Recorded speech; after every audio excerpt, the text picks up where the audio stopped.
George Washington was a fashionable fellow, of that there can be little doubt. But, as a letter to his nephew shows, his discerning eye applied equally to clothing, coin purses, and character.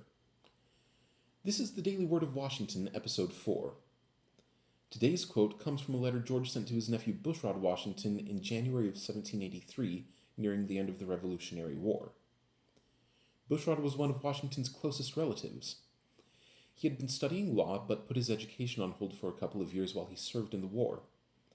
Once his term of service ended in 1782, he returned to his studies and had begun requesting more funds from his father than the family was able to reasonably provide.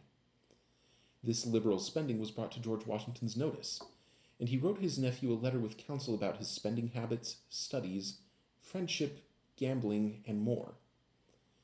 Among the various theories George posited for his nephew's leaky coin purse, one mention focused on fashion and implied vanity.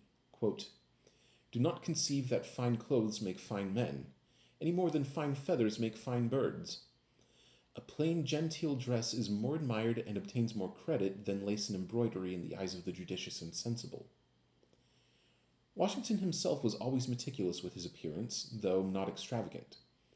This can be seen even in his youth, wherein he copied the 110 rules of civility and decent behavior in company and conversation, which included several rules regarding dress and appearance, such as Rule 51, "Wear not your clothes foul, unripped, or dusty, but see they be brushed once every day at least, and take heed that you approach not into any uncleanness."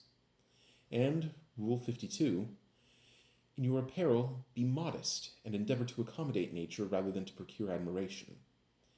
Keep to the fashion of your equals, such as are civil and orderly with respect to times and places." During the Revolutionary War, Washington contributed to the color and design of the soldiers' uniforms, including ensuring that their pants were long enough to protect their legs while climbing or scrambling over difficult terrain, and ensuring that the blue of their uniforms would stand out against the British redcoats. After the war, he avoided purchasing fabrics from Britain, and even had his inaugural outfit made of brown American wool spun in Connecticut. For his part, Bushrod would go on to complete his legal studies under James Wilson, one of the signers of the Declaration of Independence and one of the first justices of the United States Supreme Court.